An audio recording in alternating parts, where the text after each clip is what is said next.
Hello, everyone, and welcome back to the Manifesting Health series. I'm thrilled to have us today with Dr. David Hall, is a board-certified urologist for men's health and a men's health expert and founder of the Fit and Fine Health, a concierge men's health and performance clinic combining medical optimization along with fitness and nutrition. Welcome, David. Thank you. I appreciate you having me. I'm excited to chat today. Absolutely. We're excited. So there's a lot I want to talk about. Let's talk about a couple of things first. Let's tell us a little bit about yourself and how did you get into the men's health specialization space? Yeah, as you mentioned, I'm a urologist. I've been in practice for 13 years, and then if you include training, that's 18 years of doing urology. A big portion of urology is men's health. We treat a lot of different conditions, but I've always loved the men's health aspects that revolve around performance, vitality, things like low T, ED. And so I've really moved a lot of my practice and continued training toward that direction. And it's just a passion. I just really love helping guys, one, get diagnosed and two, get optimized. It's life changing for them. It's exciting to be a part of that. Yeah, there's been such a movement over the last several years. Men's health has always been not quite as equal as our female counterparts in many ways, and so it's exciting to see the movement in men's health, at least for recognition of those gaps. Whether it be mortality, morbidity rates, you can go down the list of all the different challenges that we have. What do you think sparked this most recent movement into, because testosterone replacement, like you mentioned, we'll talk a little bit about that, but we want to take a dive into the more comprehensive approach. Testosterone replacement's not new. It's been around previously and it sort of slowed, and it seems to be a big, huge uptake again. What Mhm. moved us back in that testosterone replacement being a big focus? I mean, I think data, right? I think research, a lot of research has been done over the last 10, 15, 20 years to really look and understand that low testosterone is problematic, not just from a symptom standpoint. It's not just, hey, suck it up and man up and deal with it. It's Because that's what we actually do to it's ourselves, right? yeah, I mean it's a known contributor to things like heart disease and diabetes and a whole host of problems that nobody wants, right? And so that morbidity that you mentioned also can lead to mortality, right? Men, we are living longer, but we're still trailing our female counterparts by a little over 5 years, right? So we're still dying earlier than our female counterparts. And I think a big part of that is as guys get older, yes, testosterone does naturally decline, but for some reason and lots of reasons, certain folks, it declines dramatically. It affects quality of life and quantity of life. And so I think awareness, research, and data is driving more people to say, hey, actually, this is a big deal. Like we need to look at this further and we need to raise awareness and talk about it and treat it. And I think it's a great thing. But that's really why I think it's happening. It's just that the data is showing this is a big deal. You mentioned something really important there, talking, having the conversation, and that's really important to bridging that gap. And we often get stuck in this stigma: is oh, I would look weak if I asked for help, or I don't want to ask about something so personal and sensitive. And and not just from the replacement from the cardiovascular or blood pressure, but you're also talking about sexual health and wellness. You're talking about, like you said, vitality, energy. That's sort of that awakening of yourself of what. What is the you've been in that slow boiling pot for a while, and now all of a sudden Hmm. you get a recognition that there's some things that this could help you to Hmm. handle. How do we bridge that gap and that stigma for those still who don't quite get it?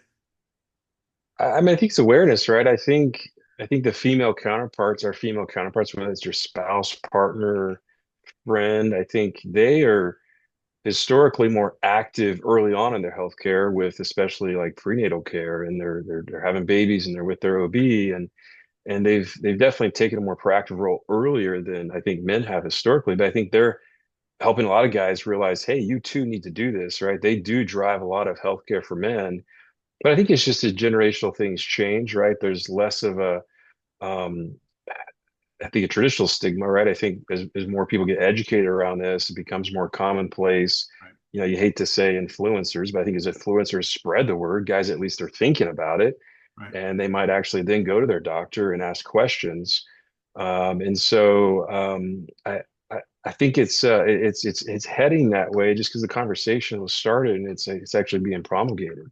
kind of like you and I, right? We're talking about. Exactly. Having this sort of conversation certainly helps. But you also mentioned something there that in the opposition of what our female counterparts do, when they create a relationship with a provider, it typically is much longer term, whereas men tend to find situational care Hmm. where they Yeah. go in for a situation or for a new issue or whatever it might be, and have a little less that long-term relationship to get to that space of now let's look at the whole body. What do I need to do? Where am I? How healthy am I? How can I improve that? Hmm. Yeah, absolutely. No, I think guys are very reactive, right? They'll take their car in for maintenance, right? Preventative maintenance, yet they don't take their body in until it's literally dying. Like the motto a lot of patients will say, these older guys will say, I was fine until I saw you. I'm like, well, no, you haven't been fine for several decades. You just ignored it. And so I think you got to view your body as a machine, right? Right. What we put into our body, what we do to our body will lead to either optimization or is eventually just a run down, beat up machine that just doesn't perform. And so, but you're right. Most guys wait till last minute. They're reactive. They try to not establish that relationship and ongoing care. It's very much I have a problem, I'm going to fix it, and that's it. I'm not going to mess with it until I have another problem, rather than I need to prevent these problems. I need to integrate all these problems and figure out why they're all kind of happening at the same time. And it's historically not a very comprehensive approach, I think, for most men, and especially in their healthcare. So hopefully that will change. Certainly, and Is changing. I'm hoping like your activities, such as the Fit and Fine Health Mhm. endeavor. How was this the genesis? This sort of discussion that we're having now, was that the genesis of that for you? And how did you translate that ongoing stigma, breaking down that stigma to getting to a point of more comprehensive care? Yeah, no, I think a lot of guys, so I would see them in the urology office, the men's health office, a lot of times for low T or ED or lack of drive or whatever it might be.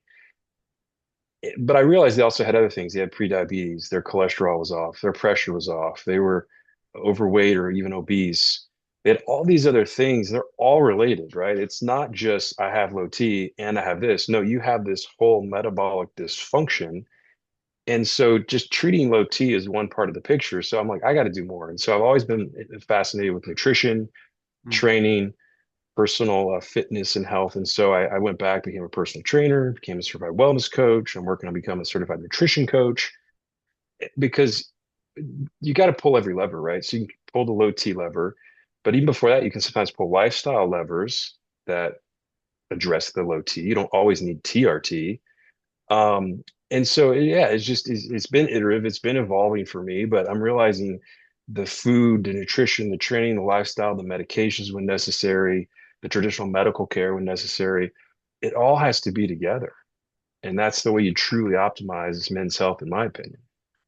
Do you find us obviously when we need this sort of more comprehensive approach. Do you think this is the next big movement that we're going to see in this space? I mean, we see movement into the TRT space because I mean, I don't want to say a quick fix by no means, but it takes into account only one element of a very much larger picture of your overall health. It alone Hmm. will not fix it all. It is, Mm-mm. like you say, the comprehensive approach. Do you see us moving to more of these more comprehensive men's health type clinics? Yeah, no, I really do. And I think that's one thing I've noticed that led me to launch Fit and Fine Health, which is a more comprehensive approach. Because I've seen for years guys that go to a low T clinic or a men's health clinic and they have low T on their labs and they get testosterone. That's all they get, right? But Mhm. nothing else is talked about. And the primary care doc is so busy treating their diabetes or their cholesterol that they don't actually talk about the stuff either, and they don't pull things and put it in a nice package.